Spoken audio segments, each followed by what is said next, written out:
You've tamed the voices in your head. You've put your courage to the test. Laid all your doubts to Everyone, rest. welcome from your Intuition Queen to a new episode of Intuitive Queens podcast. Today, I have the pleasure to have with me Alex Matteo, who is a Broadway actress and the host of Put It Together podcast. Hi, Alex. Welcome. Hi, thank you for having me. Thank you for being here. So, you are a Broadway actress and you also have a podcast about creativity. And I know it's all about debunking all the false myths about creativity. But before we dig into that, I would like to know a little bit about your story, how you became an actress, and what made you want to start a podcast. Tell me about it. Yeah. So I grew up in a very theatrical family. My mom loved Broadway. My family was Italian, so we got big personalities all around. And so there was never really a moment where I thought I would do anything else. I remember being in a production of Guys and Dolls when I was like I think it was 6th grade. And my mom came to me and she was like, yeah, can you imagine like people do this for a living? And I was like, what? And she was like, yeah. And I was like, why would anyone do anything else then? And so from that point on, it never even occurred to me that there would be another job or another option. It's what I always wanted to do. And I have been a professional actor for a little over a decade now. And a couple years ago, as I was approaching my Saturn return, I could kind of feel myself starting to expand and shift and just want some things that maybe I wasn't getting fully from my creative experience as an actor. So I started listening to podcasts and I was very, very late to the podcast game, but I loved it. And it was a form of solace for me. I felt really connected to all these strangers that I had never met, but were going through similar things. And during that whole time, I just kept feeling this little like nudge from the universe. I know it was my intuition, but just being like, you should do this. You would be really good at this. And I'd start to be like, oh, yeah, I could do that. And then immediately I'd feel like the brakes pump and me be like, no, no, no, no, no, we can't do that because we have built our life as an actor. And if the theater gods look down on us and see that you have any other interests, they're going to rip this away and you won't be able to be successful at it. So I was really resistant to the idea of podcasting for a while, but it kept coming up. And I was going through kind of this huge change. I was in a relationship that wasn't really serving me. I wasn't really booking the work I wanted to book. I wasn't feeling creatively fulfilled. And so I just remember sitting down for lunch with a friend one day, Dustin Harder. He's the vegan roadie. He's also starting a new podcast soon. So you should check that out. And I remember sitting down with him and he was just like, I was like, I feel called to this. I want to do this, but I don't want to do it alone. And I honestly have no idea what it would be about. And he was like, well, I'll do it with you. And I was like, great. And I felt like having a partner kind of validated me in a way. And, I'm pretty type A. So within like a week, we had like a Google Doc, we had a spreadsheet, we had a name, we had like the whole thing planned. And we knew that we wanted it to be a podcast about creativity. And so we started Pull It Together. And then a few months into it, Dustin went through his own life change and he got married and him and his husband moved to Atlanta. And so I was basically at this crossroads that was like, do I continue this project that I started that I feel really lit up by, or do I just give it up? And I'm not really one to give up. So I just was like, I'm going to do this. And I went on a walk with one of my girlfriends and I was kind of like terrified and irritated and like trying to process everything. But throughout that walk, I was talking about kind of what I would do if I had complete creative control. And I started to get really excited about it and get really lit up by it. And I was like, at the end of the walk, I got a phone call from my agent saying that I had booked the Broadway production of Mrs. Doubtfire. And it just felt like the universe was like, here you go. You here is some financial stability, like go make this into what you want it to be and don't be afraid. And so that's what I did. Oh, I love this. Well, okay. So I love the fact that you knew from very, very young what you wanted to do and you went for it. So I guess my question is, what does it mean for you to be an actress now? Like, because I think we all have an idea of what it means to be an actress, and I guess also, especially a theater actress, it's different from what we see on TV because you have a lot more work to do. What does that mean for you, and especially now? Um, well, it's changing now because, we're all on hold and there is no Broadway right now until they just pushed it back again. So January of 2021, which is terrifying because that's a year without work. And so I always say that being an actor is like my greatest challenge and my biggest reward. Like I cannot imagine a bigger gift to be given than to be able to do something I love for a living and be on stage every night, like showing a side of the world to people in a more beautiful and theatrical way. It's really a gift. Um, but along with that comes a lot of challenges. Part of being an actor is you walk into a room every day and put your heart on your sleeve and ask someone, am I good enough? Do you think do you like me? Am I good enough? Am I what you wanted? And so for me, the past year has really been about like taking back some ownership over my creativity and um taking time to just like take a breath and be like, I am worthy and I'm good. And whether you see value in that or not is fine. But like, it comes from within, right? Like Mhm. everything comes from within. We all come from this place of like, we need to believe in ourselves before other people are going to believe in us. And I feel like when that started to shift for me, when I started to realize that I am worthy and I do have these gifts and I'm going to go in, and if you like it, great. And if you don't like it, great. And when I started to go in with that mindset, it made the whole process just a lot more enjoyable for me. Mm. And I started seeing a lot more results in that. Did that answer your question? Yeah, absolutely, absolutely. And then I love that you guys go on your tangent, and that's exactly why I love having conversations like this because everybody has their own way of expressing. So yeah, and so I guess that what you're talking about is because you mentioned very clearly when we had the pre-chat and today about your Saturn return. Mhm. Tell us what that is, because I know what it is, and I know that that comes when you're 28, and a lot of things might shift for you. And for all of us, if we look back, it's when a lot of things completely change in our lives. So, what was happening for you before then, and what shifted? Yeah. So I am not an astrologer or anything, so I don't know all the like correct terminology for everything, but I do know that it takes roughly 30 years for Saturn to make a full orbit. And our life, basically, if you break it down into 30-year chunks, are basically like first act, second act, third act of your life is how it has been referred to. And so when you start approaching that 30-year mark, you start kind of shifting into a different version of yourself, or at least that's how I have come to understand it.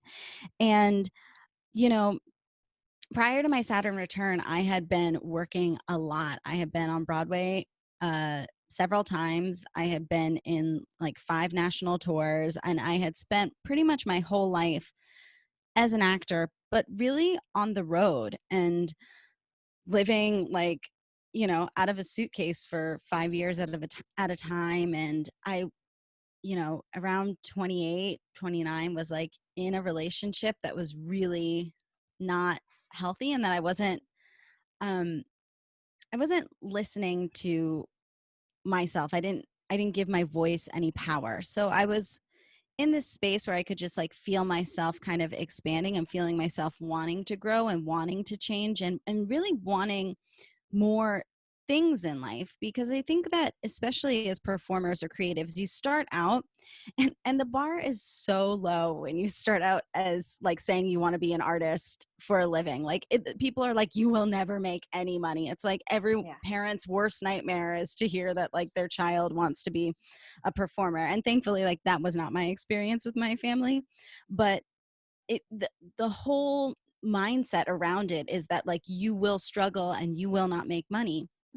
So when you start out, your whole goal is just like, I just want to be able to survive doing what I love. I just want to be able to like pay my bills and be able to do it by doing this thing I love. And then when you start doing that, or at least when I started doing that, I had this shift where I was like, okay, but I don't want to be struggling all the time. I don't want that to be the goal. I want the goal to be, you know, I'm only performing on Broadway or in New York, or I'm only performing at like a certain level. And then, you know, once you hit those goals, things shift. They should shift. And so for me, I hit those goals and I'm like, I don't want my whole life to be about my job. I don't want my whole self-worth to be wrapped up in what I do for a living. I love what I do, but there needs to be some balance there. And for me, that was really the shift that I kind of went into going into my 30s. And yeah, it's just, yeah, that's that's it. Okay, I love it. You just realized that.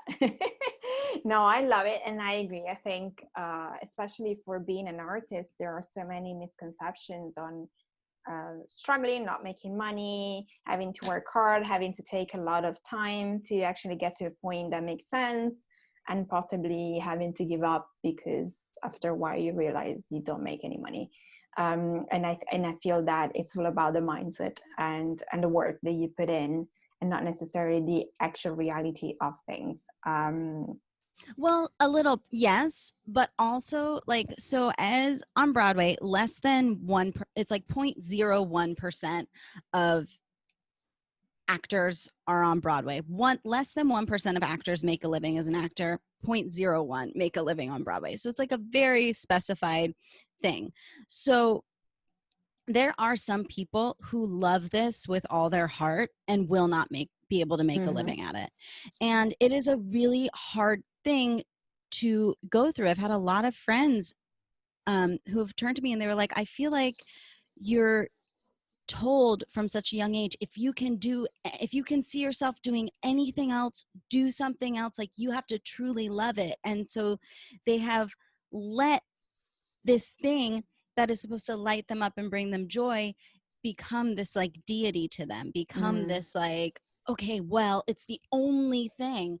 And I think that's something that we need to stop teaching children. I think we need to teach people that like, yes, mindset is important. And yes, like you will, if you love this and you are talented, like the cream rises to the top. It really does. But like, it is a skill-based profession. So like you do have to be good at it. It's not enough to just love it. Now you can be surrounded by it. Like you can make that a part of your life. But I think we need to stop telling people that if you want to be a performer, if you want to be an artist, it has to be the only thing that you're interested in. It's a really like fucked up thing that we do to our children. And I think that like as they grow older, it puts them in this mindset of like fearing the thing that's supposed to bring them joy.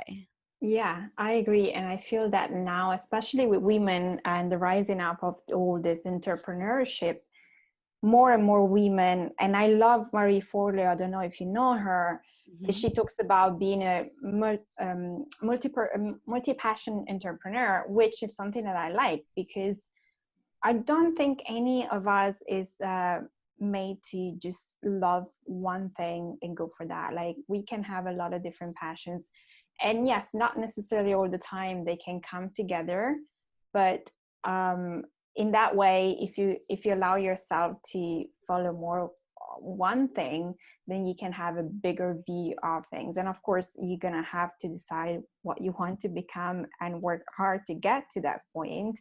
But then at that point, it doesn't mean that, because I think we also go through situations where we might start something and at some point decide that's not exactly what we want to do. Yeah, and that's great. That's okay. Happens, yeah, and when that happens, it's okay. You just move to the other thing that you would like to do, and it's not too much of a big deal. But unfortunately, because of what you said, people feel like they have to, or they fail, or they're nothing. And I feel that's where the "I'm not good enough" comes up, and a lot of other fears and limiting beliefs that come from the old times, I would like to say. Yeah. Because like we have this mindset that like we have to do I'm so sorry. It literally was like in my head and I just like it completely lost. I'm so sorry. I was like, oh, this ad gone, just gone. I was like, yes, this. And then it went away. No worries, no worries. If it comes back, I'll say it. I promise. Okay. Well, okay. So, you went through your Saturn return, you changed a few things in your life. One thing that I really like is that you mentioned this god of theater taking away your work if you started a podcast. And I like this because I think this is what happens to a lot of other women, like as if coming back to that thing that you need to be just one thing is the fear that if you start to be more creative and allow yourself to enjoy other things, not necessarily because you want to make money out of it, maybe you want, or maybe you will, but even just, to do something that makes you happy, then it's kind of like you take time off of what you're doing, or it's not going to be successful. We have so many thoughts about that. So I'm just curious to learn a little bit more about your fear and where did you think that came from? Yeah, I think that one of the things that creatives and entrepreneurs and anyone who really like loves what they do, the double-edged sword of that kind of is that you start to put your self-worth in it and you start to like make that like your identity. And there needs to be some kind of healthy separation. Like you are not your work. Even if you love your work and you're very good at your work, you are not your work. So what you're speaking of, and it's like one of my favorite topics to talk about, is this idea of like being a slave to the muse. For so long, I was so afraid of having any other interests other than what I had decided was going to be my life's work, because I was afraid that some like imaginary theater god was going to look down on me and say like, oh, I thought you were serious about this because you had been working really hard on it. But now that you have other interests, it's clear you're not, and you're not worthy, and we're going to pull it away. And it's really fucked up. Like it puts us in this mindset of like, oh, how can you create like that? Like, how can you create anything of meaning and beauty if you're terrified of what's supposed to inspire you? So my whole like MO with creating Pull It Together was to really debunk these myths of creativity and debunk these myths of living a creative life, because I think that if you look at the world and you look at entrepreneurs and people and anyone who is really slaying the game, in my opinion, is someone who has been able to tap into that creative energy and to be able to use that in a really unique and beautiful way. And so I love what you were saying about Maria Forleo, because yes, multi-passionate, that's what we should be aiming for. We should come from a place of curiosity. We should, look at the world and I think, I've said this before, but I think creatives look at the world and they're just like, oh, it's supposed to be more beautiful than this. Mhm. How can I offer my own lens, my own prism on things, so that I can bring to light this like underlayer of beauty, and not just like what the outside world has told me everything is. um, and I think that by making our art or making our inspiration into like this deity, this like all encompassing like God of sorts, we're we're taking away our freedom to do that, and we're taking away like one of our greatest gifts as humans and as creative people. Yeah, yeah, I agree completely. To me, it's never been just one thing. I've always been very curious about a lot of things, but it's true that you get told, focus on one, which can make sense if you're starting off, but then that doesn't mean that your life is only gonna have to be your job or that line of fashion that you want. I think that's when you block creativity, because you can also become tired of this thing that you love so much. And so allowing yourself to have fun in a variety different way is also what brings more creativity and more flow into your life and into your work. Yeah. Okay, so what are the main topics that you talk about in your podcast? What are the things that you feel uh, people need to hear more about? um it's interesting because we have two different formats. So the main one is that I interview women who I feel like have really um, tackled this like creative entrepreneurship like in a really beautiful way. And so whether that's an artist, a photographer, a digital creator, an entrepreneur, like, and we talk about kind of some of the roadblocks and some of the things that they have gone through, because I really do believe, I believe more than anything in like the power of community.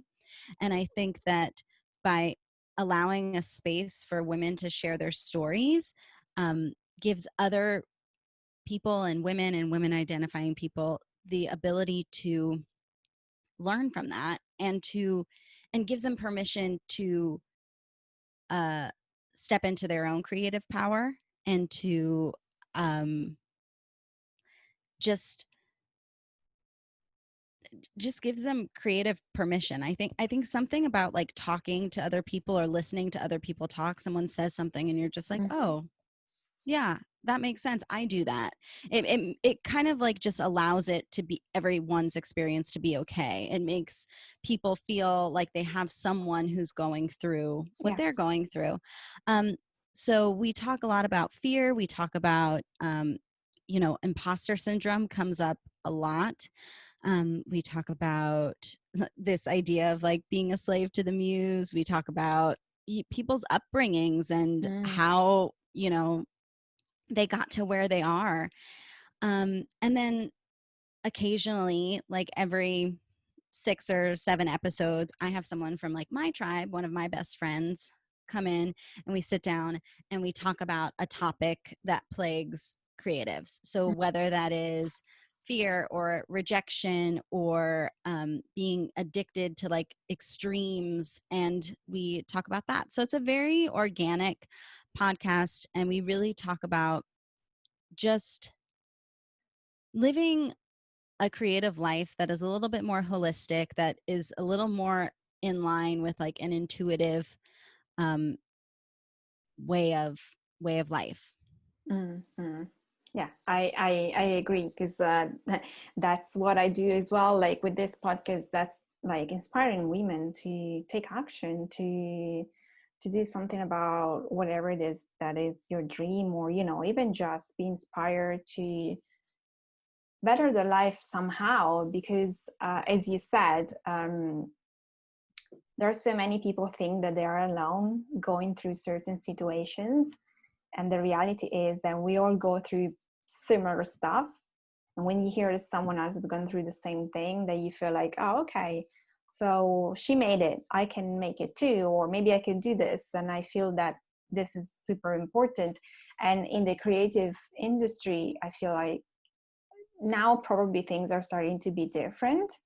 But this limiting beliefs around having to work hard and having to have a safe job, because whatever it is that you're going to do creatively is not going to work. It's not going to give you enough money. It's going to become boring at some point. I feel it's something that used to be because of what came with everything that the creative people were doing back in the days. And you mentioned origins and where we all come from and what people say, what family told us. And I feel this is so important also because in my opinion, creativity and intuition get together. So you can't feel your intuition and allow your creativity to be. And if you are creative, it's because you're listening to your intuition. Otherwise, that's when you feel stuck, and it doesn't flow like it should. Yeah. And when I kind of started to take a more holistic approach to my creativity, I um, was really inspired by this idea of expanders. And this idea, I'm sure you know what this is, but for anyone who doesn't, it's this idea of seeing someone who has gone through what you have gone through and who has done it. And so not just like looking at I don't know, and say I look at like Beyonce and be like, oh, that is not a realistic expander for me because Yeah. our entire life has not. We have none of the same trajectory. It's like, it's more like looking at someone who um, has gone through a similar journey, Mm-hmm. who has been through a lot of the same things that you have gone through and has really come through and come out the other side like thriving. And I am that is like one of my missions with this podcast is to give women expanders, to give women these stories and see themselves in that, and through that see like the light at the end of the tunnel. Mm. Yeah. And also, I just think like the more information that we have and the more conversations and the more diverse conversations we listen to, the more like well-rounded human beings that we are. I so enjoy, like, one of my favorite types of podcasts to listen to is like, I love listening to mothering and parenting podcasts. And I don't have kids. I'm not married. I have like kids are nowhere on the timeline anytime soon.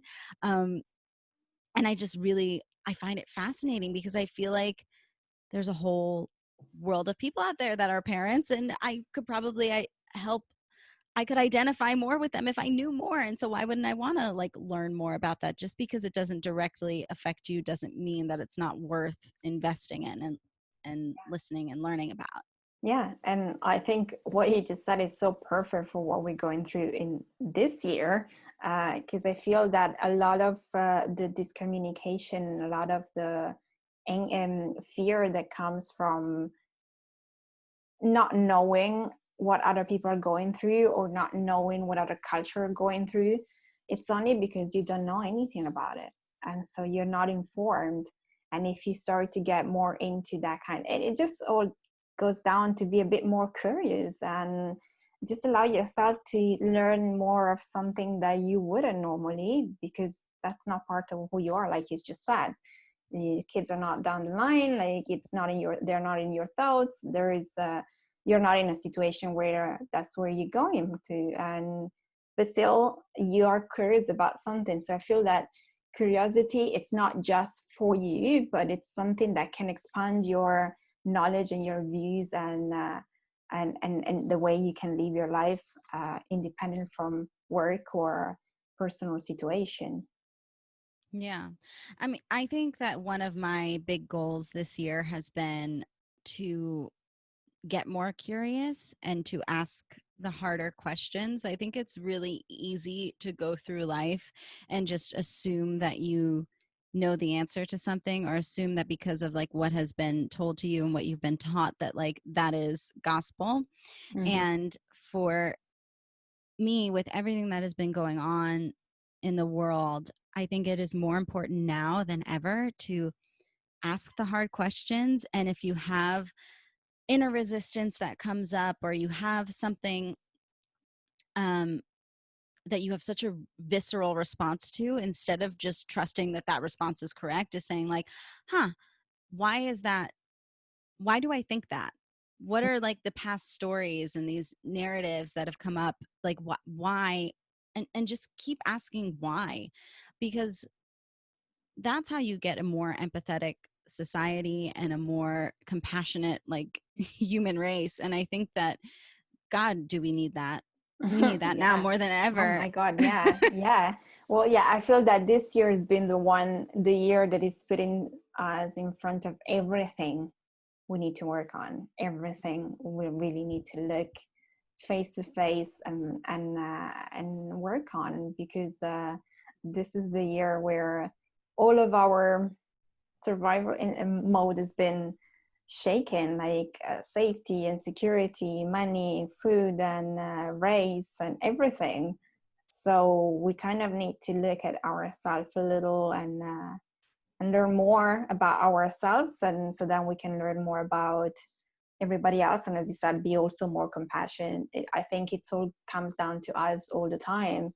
You know, if you're afraid of something, if you haven't healed something within yourself, then it's going to reflect on others. And so I feel this society is really reflecting us back what we need to work on. Mm-hmm.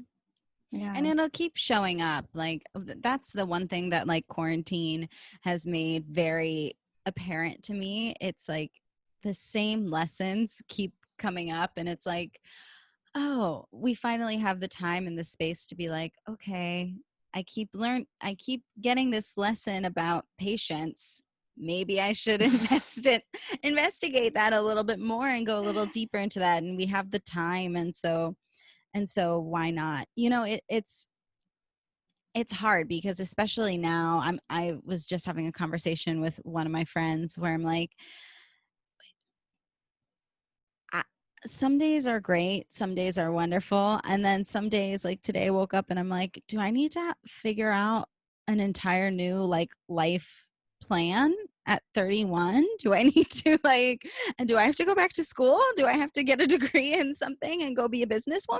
Like, and it's just it's a crazy time, and I think that the only thing we can really do is try to have compassion for ourselves and for others, and understand that people are trying I say this with a big old caveat for some crazies, but I do think for the most part people are trying their best Mm-hmm. for where they're at in their life.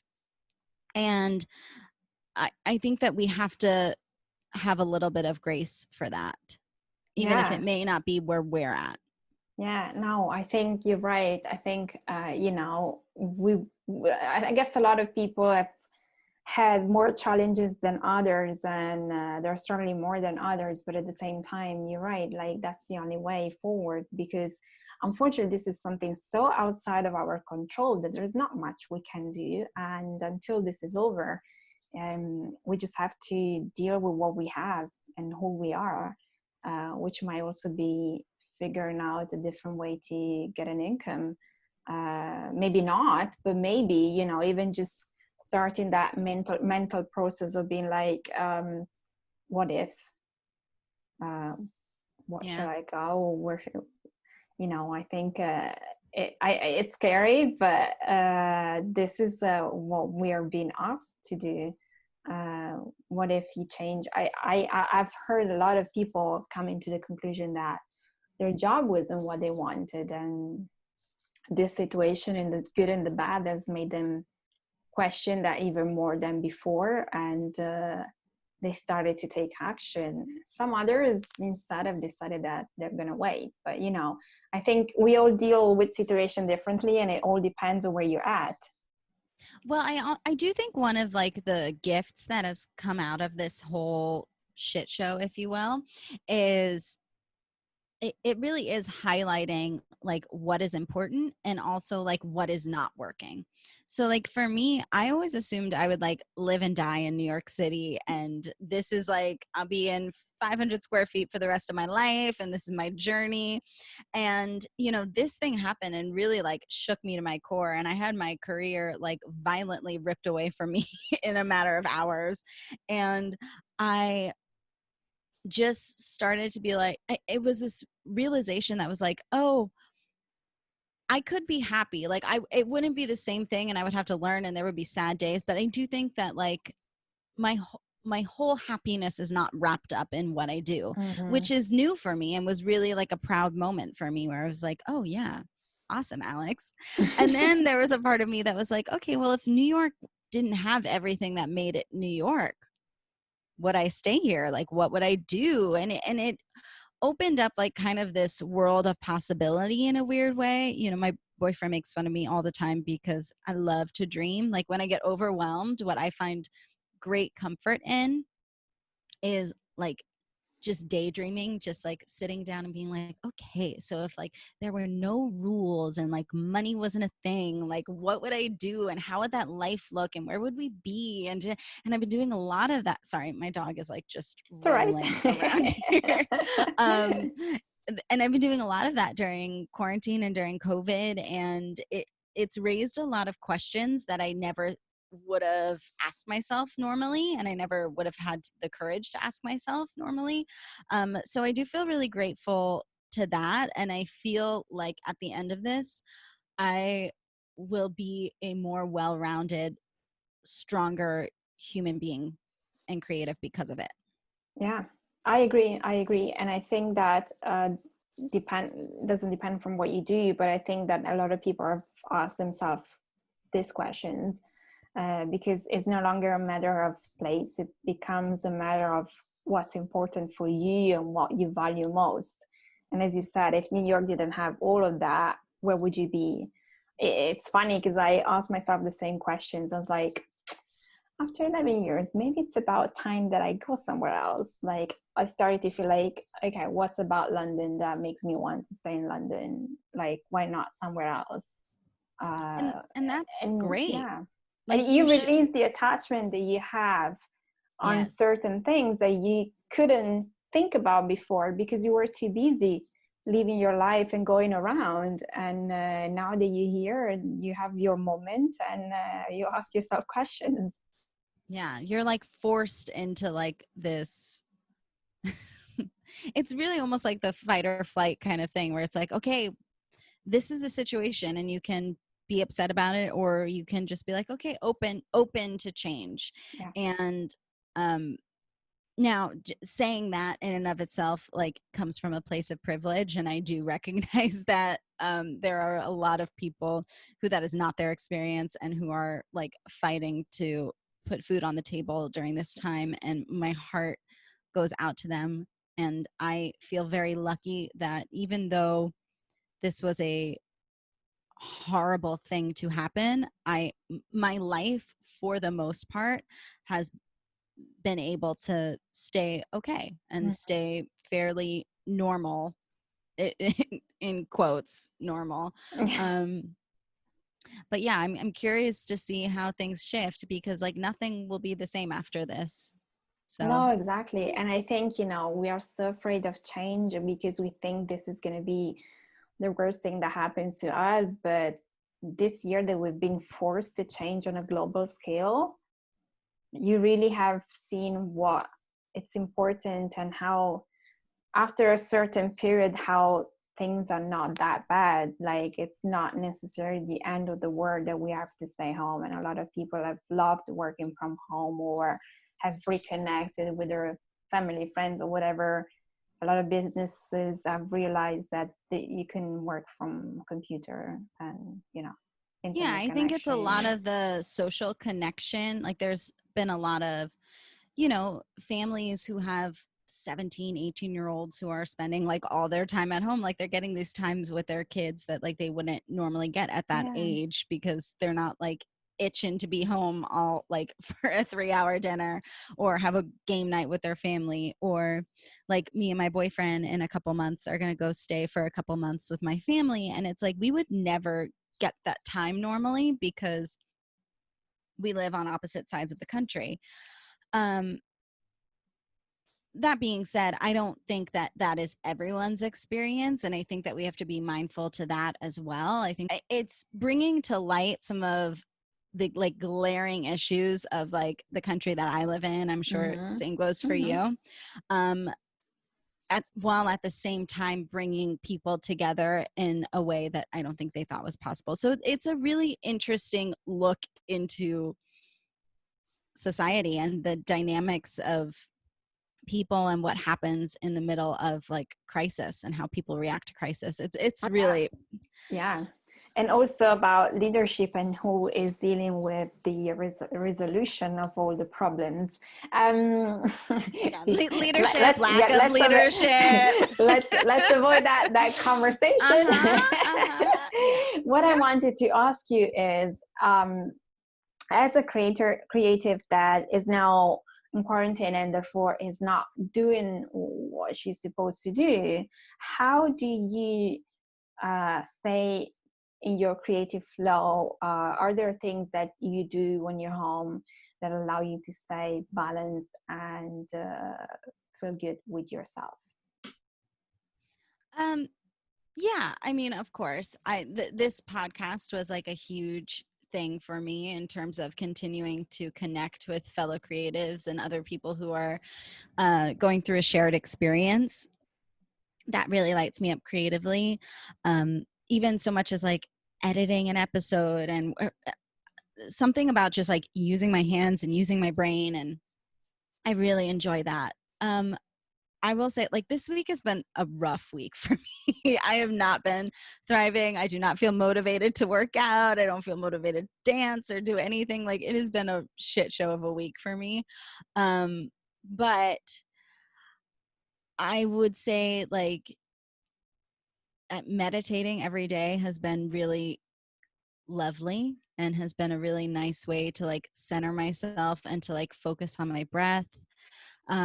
Cooking, as like silly as that sounds, just like making epic meals with my boyfriend. And I know this isn't like creative per se, but just like going on walks with my friends and being able to like have in-depth conversations about the world with people that I love and respect, like, lights up that creative side of me. I think that's one of the things about creativity. It's like we hear the word creative and we're like, oh, dancer, musician, actor, but it's like we all have that in ourselves and we can access it in different ways. It can just be going for a walk outside without your headphones in and just like taking a second to like acknowledge what's going on around you. That is a creative experience. Doing a yoga flow in the morning is a creative experience. It's something that takes you outside of yourself, takes you outside of like the logical part of your brain and plugs you into the like the what if, the curious part of your brain. And like for me, like I always tap into my curiosity and to my creativity by just being like, okay, well, what feels good? Does this feel good? If it does, I'm gonna keep doing it. I'm gonna keep playing. And if it doesn't, I'm just gonna stop. Because I think the quickest way to like kill creativity is to like force yourself to like have to do it right now. So I think just like the fluidity, trying to be fluid with life and trying to be kind to myself, that like I might not feel as creatively fulfilled as I would if I was in a show, and that's okay because we're in a crisis and like it's not, this is not normal. And so I think that a lot of people are trying to make it like normalize it and make it feel like, okay, well, what do you, what is your outlet? What is this? And it's like, so for so much of quarantine, like especially in the beginning, it's like it would really make me sad to tap it, like to take a dance class, or it would make me sad to sing because it would just remind me of this thing that like I lost. And I only recently have kind of started to get back into that part of my creativity. And so it's just, it's a balance and it's just fluidity, I guess, if that's a really roundabout way to answer your question. But yeah, just being fluid and doing things that feel good. I agree with you. I think that's a key to the things that feel good and not force yourself too much. And I think, as we said earlier, compassion. So it all goes down to that. Because yes, this is a crazy time, and but we're not gonna stay in this situation forever. Things are gonna start to open up again. We're gonna start to get back to a sort of similar life to the one we had, with different views probably, and with different priorities, and a lot of different thinking maybe, but the world will open up again. So Yeah, and we want it to be different, like, don't we? Like, yes, we want to return to some state of normalcy, but it shouldn't go back to what it was before this. We should go forward with a little bit more awareness and with a little more sense of social justice, I would imagine. yeah, And like, there are gonna be some beautiful things to come out of this. And I just can't wait to see what they are. yeah, I know. All right, Alex, tell us where we can find your podcast. So if my listeners want to listen to your podcast, they can go and check it out. Yeah. So we are Pull It Together. Our website is pullittogetherpod.com. And our Instagram is at pullittogetherpod. And then you can always also email us at pullittogetherpod@gmail.com. So just Pull It Together Pod across all platforms. All right. Okay. So before we wrap up, I'd like to ask you, what would be one advice that you could give to the women listening to and watching this podcast? Oh my gosh, that's such a broad question. One piece of advice. Um, you can love multiple things, and don't be afraid to be curious. Just we're taught that you can only pick one thing, and that's a lie. Don't listen to that. You can love multiple things, and they can each feed a different part of your soul, and there can be some days where you love one thing more than others, and vice versa, and that's part of being human. I love that. All right, Alex. Thank you so much for being here today. Thank you. It's been such a pleasure talking to you. And I hope you loved this episode of Intuitive Queens podcast with Alex, and her story about being a Broadway actress and her podcast. Go check it out. All the details are in the show notes. And if you want to get in touch with me, please do go to my website, theintuitionqueen.com. You can find everything there. There are all of my offers. You can see all the podcast episodes and listening from there. If you want to leave me comments and ask me questions, and please sign up to the newsletter. I'm always let you know what I'm coming up with, any new offers. If you want to book readings with me or sessions with me, you can do that easily on my website. And if you want to embark on a 4-month program with me to manifest your vision, just do that from the website. And you can ask me any questions, and I'll be there for you. Thank you so much for listening and Your watching. heart is full and wanting more. Your Ciao. future's at the door.